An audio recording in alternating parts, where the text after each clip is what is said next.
Good evening, Papua New Guinea, and welcome to another episode of Business PNG. Tonight on the show, I have Mr. Ritesh Dua, the Executive Director of Relaxo.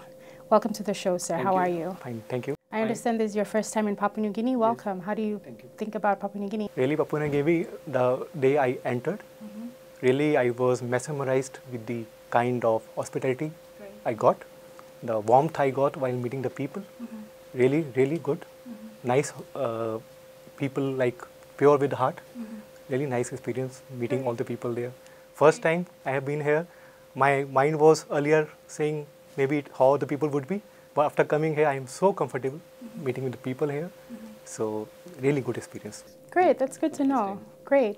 Let's get straight into it. What is Relaxo? What is the company all about? Because it's pretty recently introduced into the PNG market. So explain a little bit about it. See, in India, our company is more than 4 decades old. We started in 1976, right? This is the third generation now working along with second generation in the company. Okay. And our company now have more than 9 factories producing more than 150 millions per day, per year, selling more than 150 millions per year. And beside that, we are a very process-driven company. Like we have more than 15,000 employees. So to manage such a large scale, we have to be having all the processes defined, which are really there in our system. And if we talk about our market cap, we are a publicly listed company. So we have a market cap of more than $1.5 billion. So in that case, because we have a long legacy of, pretty old a legacy of running the business. And actually in footwear also, we are specifically into non-leathers, like rubber flip-flops. So now when we were defining our global strategy and we were trying to understand which market is more suitable for rubber flip-flops, at that time we could find out that Pacific Islands country are really good for us, seeing the kind of product people are wearing here. So we thought that this is a good market to enter. So we see so many people are barefoot here. We thought that it is the right market and we can give our kind of a quality which is running very good in India. So why not we should try and promote our product here. That was a major reason from coming to PNG. And till this time, I will say we have got a good success. Seeing, when I'm seeing on the foot, people walking, we see many people are wearing our product. I feel really good. So how long has Relaxo been in Papua New Guinea? We are now around 4 years. 4 years, okay. We are working with the Naomi Limited. So in that case, when we see in last 4-year journey, it has been pretty good. But there are some challenges which I will just put in front of you. Sure. Right. First is that we have this country has an issue of forex. So when we need to really remit the money back, it becomes really a big challenge. We are trying to manage one way or the other so that currency issue is not that it should not become a hurdle. But the second major problem is counterfeit, fakes. Really, this is a big issue. Although custom people here are helping us out, they have been looking out for those fake people and catch holding them, putting legal cases behind against them. But thing is, and these counterfeits are coming from all over the world. Really difficult to catch these people. So this is a major, I will say, challenge in Papua New Guinea, which we are facing, because our quality is pretty good when we compare with other companies' product being sold here. Our quality is much superior. So is this counterfeit issue only in Papua New Guinea or around the other Pacific Islands? Majorly Papua New Guinea. Okay. So, but the thing is, if we really get the support of government here through custom and other police authorities, and we are able to arrest this issue with combined effort, as a company we are making an effort, but still here the consumer, I really appeal to the consumer that they should also see if this is original product, then only they should buy. It's not that they are buying fakes, then what happens is our name also get hampered. They think they are buying original, but they don't know. They are innocent. So, but in the case of fakes, I have seen myself the fake product of Relaxo, which is very brittle. Brittle means it will break like anything. Durability is very low.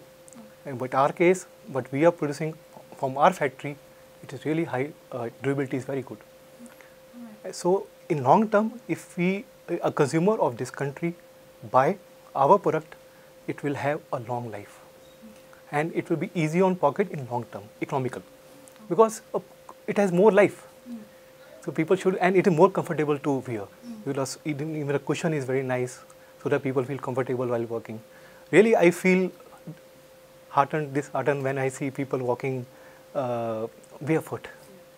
So I won't want this thing to happen. People should have, this is a basic necessity. People should have footwear, at least to walk. So here, that's a major challenge from the counterfeit point of view, but potential-wise, really great. Great market. Great. I'm Leanne Jorari in Kokopo, and you're watching Business PNG.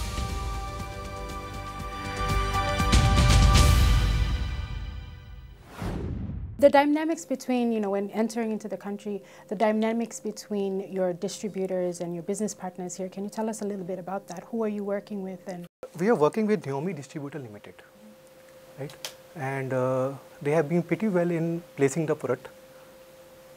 Many retailers they have placed, many supermarket they have been able to place our products. So in that case, and beside that, whatever promotion we are doing, like ATL, BTL, radio, television, press. So all these activities as a combined effort, we are able to really grow well. Right. So this partner is really great. They are competent, and we know along with them we can really grow well in time to come. Okay, so you mentioned that Relaxo has been in the country for about 4 years now. You're working with great distributors. In terms of brand recognition, how has Relaxo fared with Papua New Guinean consumers? See, the way we have done is like the way we have advertised through television, radio, and newspapers. So this thing has become brand recall, as a brand recall for the consumer. So top of the mind, people are able to recall this brand, and when they go in a market, by name, they ask for the product. That's a big thing. So as a company, we have always been doing this thing in India as well. Like we have been always putting our promotion through TV, television, or press, all these medias. So this really helps a company to grow well, because the pull is created in the market with the consumer. That's we have been following this system in India also. And the same we have done PNG, and definitely that is delivering good result. No doubt about that. Right. Okay. Great. Sir, Papua New Guinea has been ranked 109 in the World Bank's Ease of Doing Business list among a list of other countries. Many companies we've spoken to have mentioned things like corruption. You've just mentioned, your main struggle against this is counterfeit products. What are some other challenges that you've faced? As I told you, like Forex is a big challenge, then counterfeit.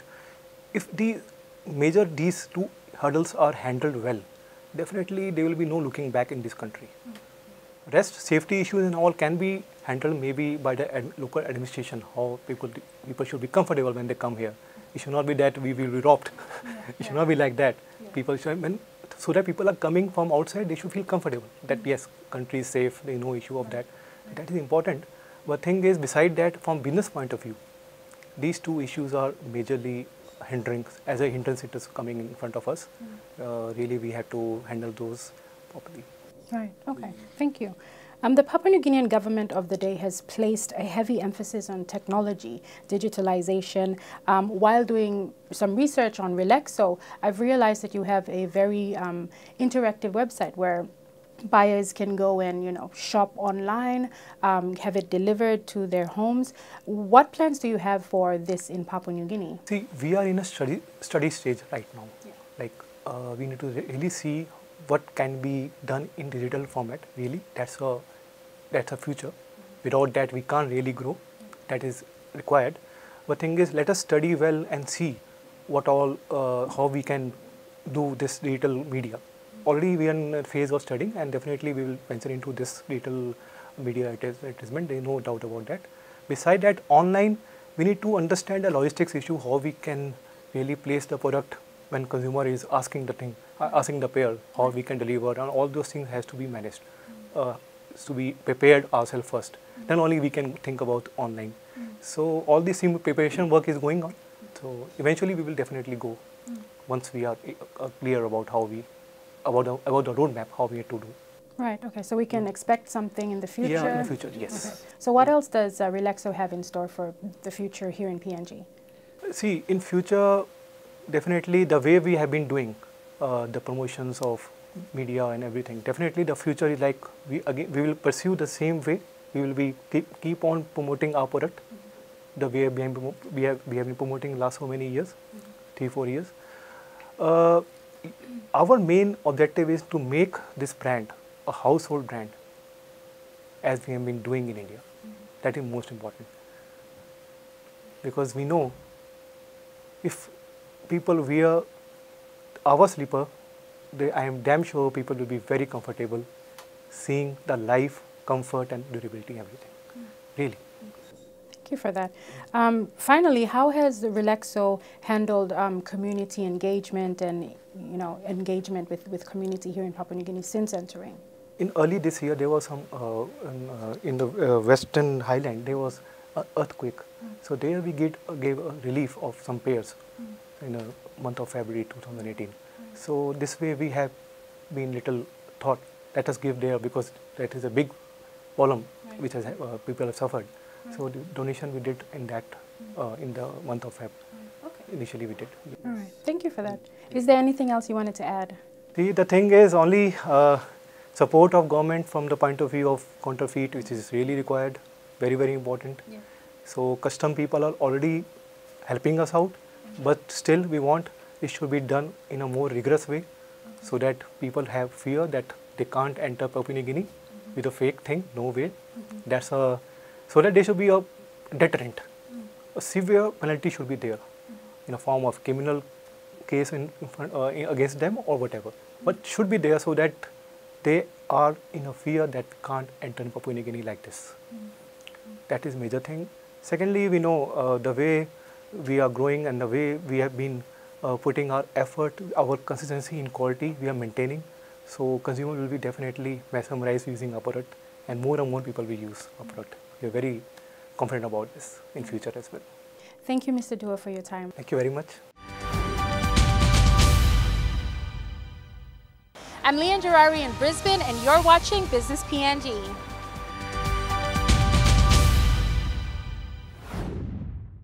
As part of its engagement strategy in Papua New Guinea, Newcrest has embarked on building the capacity of its local workforce. According to Executive General Manager for Wafi-Golpu, Craig Jones, this has begun in various ways, including a mentoring program for potential leaders at the proposed Wafi-Golpu project in Morobe Province. So currently we've got some really exciting health and education programs underway. We're currently sponsoring 20 scholarships for nursing and midwifery. We've funded the development of community workers at the Kavieng Hospital, and we've got a really exciting program underway, which is a groundbreaking program that's aimed at eradicating malaria from Lihir Island. This is in addition to Newcrest's support for health, education, and public sector capacity building. With all the talk of the impending development of the Wafi-Golpu mine in Morobe Province, Newcrest, who have a 50% stake in the project, has highlighted the steps it is taking to ensure that Papua New Guinea maximizes its benefits. A key part of this is Newcrest's national engagement strategy, of which Wafi-Golpu is a major component. Yeah, Wafi-Golpu is a critical part of Newcrest's partnership with PNG. The project is the next big mine for Papua New Guinea, and it's really important that the development of this mine learns from the past and creates a very sustainable outcome for the future for the communities of Wafi-Golpu, but also for the broader PNG. So there's a lot of effort that goes into managing the social aspects of the project and planning for the establishment of the project in the social context from a community perspective, an environmental perspective and a national government perspective, and making sure we get the development of the region right from the start in a way that makes the project sustainable for the long term. Newcrest has also placed increased emphasis on managing the social aspects of the project, particularly in regards to communities, environment, and the national government perspective. The 5 areas of women empowerment, education, health, improving public sector capacity, and environment are also key themes of Newcrest's engagement in PNG. Newcrest's partnership vision for PNG is to focus on the development of 5 key areas.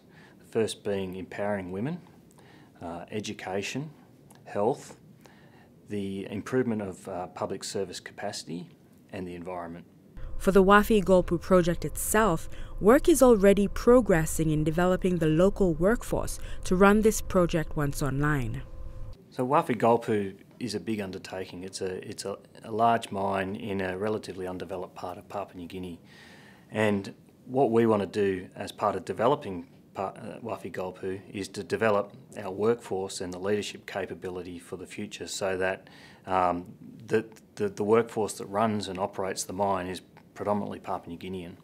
So to do that, we need to start now with developing the future leaders of the organisation. So we've partnered up with an organisation called the KTF, which is a foundation that works on developing leadership capability and education in Papua New Guinea. And one of their programs is called the Archer Scholars. Wafi-Golpu is sponsoring 2 of the Archer Scholars through that program this year, and one of those is a young lady from WOW who's studying electrical engineering at the Lay Unitech, and I'm actually mentoring Yvette at the moment, and the mentoring program is all about providing them with broader life experience and industry experience that you wouldn't normally get through the university program. So this sort of program is really important to me because this is how we contribute now to the development of the future leaders of our organisation and the people who are actually going to run and operate our mine in the future. And that's all we have for this episode of Business PNG. For more information, or if you would simply like to view this episode again, visit MTV Online at the URL at the bottom of your screen. Or to simply join the conversation, like our page on Facebook or follow us on Twitter at the Twitter handle at Business PNG. Until next week, have a pleasant evening. I'm Leanne Jorari, and this was Business PNG.